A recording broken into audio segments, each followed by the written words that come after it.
Żaden szpital mnie nie powstrzyma. Hi everyone, this is Cyber again. Today I will be discussing something that affects all of us. There are people with a certain trait that is about as common as high-functioning autism. They are in your schools, they are in your workplaces, and they are in your lives. This trait can make somebody have paranoid ideation, magical beliefs, suspiciousness, isolation, eccentric dress, thinking, and behavior, disorganized speech and thought, and potential psychosis under stress. This trait is called high schizotypy, and it is all around us. It is a neurodivergence that people seem to be too afraid to touch, but I will be talking about it today.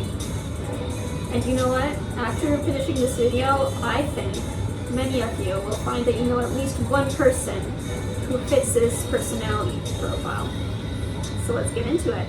So, to people who are new to my channel, I argue that's, well, it's not really a novel argument, but rather I'm bringing awareness to the fact that schizotypy is a trait that exists as a spectrum, and basically it personifies schizophrenia symptoms, except not everybody with high schizotypy has schizophrenia. In fact, most don't. Schizophrenia is basically the extreme form of high schizotypy.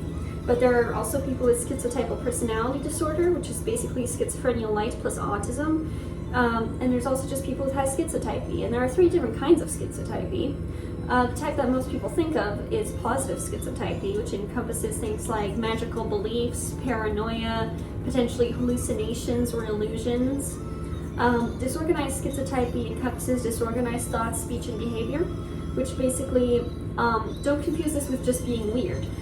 Disorganized, let's just say thinking, very distinctly, it seems aimless. It does not have much goal-oriented behavior. It kind of meanders, is the point.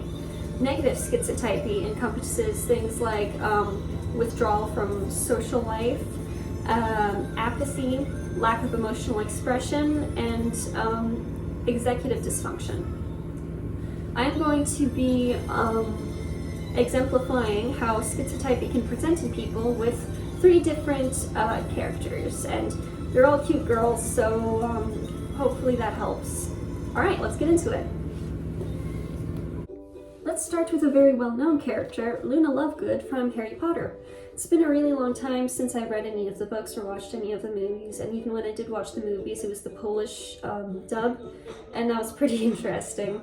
They didn't use a lector though, so I appreciate that. But, so yeah, Luna fits the schizotypal profile pretty neatly.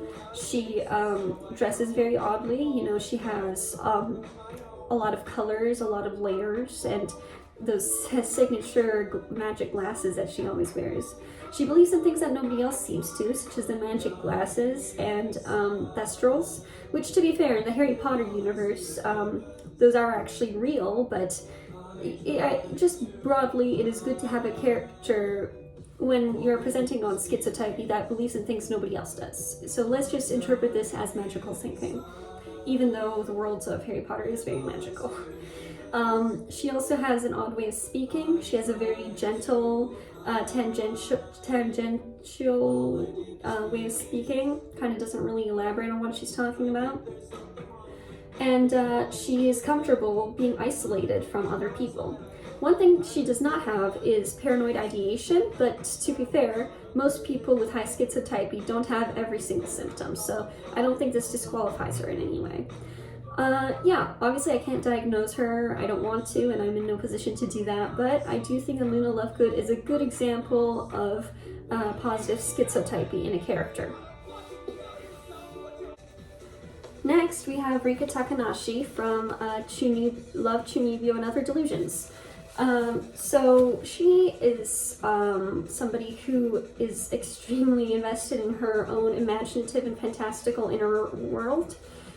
She is a LARPer, so she pretends to be a magical girl in public. She wears, a magical girl costume when she can. She she wears an eye patch 24/7 because she has a magical eye or whatever. She talks about how she's, you know, fighting against this organization, and basically she, if it weren't for the fact that she's aware that this is not true, she would 100% be considered deeply delusional. But as it happens, she does not truly believe that she is a magical girl. But that does not disqualify her from having high schizotypy because, you know, as you can tell, her behavior is quite eccentric, and she also has some of the other symptoms. I already mentioned that she dresses quite oddly because of the eye patch and the magical girl costume. But she also has quite a bit of social awkwardness and is isolated due to her LARPing. And one thing that I think Rikka displays pretty well is the fact that people with high schizotypy often struggle to separate their inner worlds from their outer worlds. So where a normal person, normal as far as normal goes, might have this inner fantasy of them being a magical girl, they probably won't walk around in public wearing a costume or talking about how they're fighting against the evil organization. A person with high schizotypy might. And people with high schizotypy tend to have very strong imaginations, so I think Rikka is a pretty good example of that. Finally, we have Lain from Serial Experiments Lain. Now, Lain seems to be deeply schizophrenic, but schizophrenia is a form of high schizotypy, and she is basically the classic schizotypal profile. So she has delusions and hallucinations. I mean, if you interpret the anime as being just a representation of her schizophrenia, well, she believes she's an AI, she believes that she is a god, she believes that her family is all actors, that she's being stalked by men in black. Very classic schizo-coded themes. She also dresses a little bit oddly, you know, she has a lot of layers, she has an odd haircut, and she seems to really like bear motifs in her clothing, which is, I think, pretty cute. She also is quite socially awkward. She has a lot of long pauses in her speech, and she speaks quite vaguely and quietly.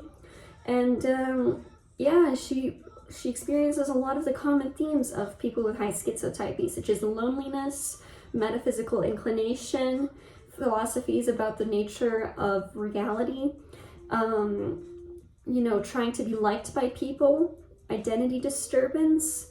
Yeah, she really is just a classic schizotypal person. I really recommend watching the anime in order to understand schizotypy better. I think it really does a good job of showing what the experience can be like. But do consider that it is an artistic form and it exaggerates a lot of things.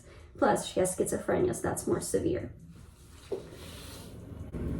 So those are all the characters. I'm Chunibyou. I am trying to reduce the stigma against schizotypy with my channel and try to inform people about it and promote it as to be understood as another form of neurodivergence, just like autism or ADHD.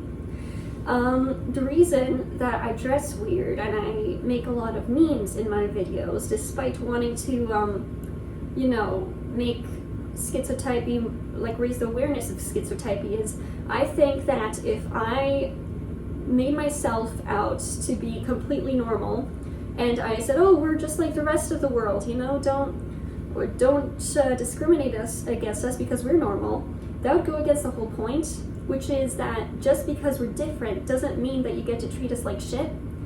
You know, like, I can wear whatever I want, I can play whatever music I want. That doesn't give anybody any right to call me crazy or tell me to medicate myself, which I already do. I want people to start being more sensitive towards the struggles of people with schizotypy and also to be more aware of it. So that's what I'm trying to do with my channel. I hope you guys enjoyed the video, and let me know what your favorite schizotypal headcanon character is. Bye bye, Chunibyou out.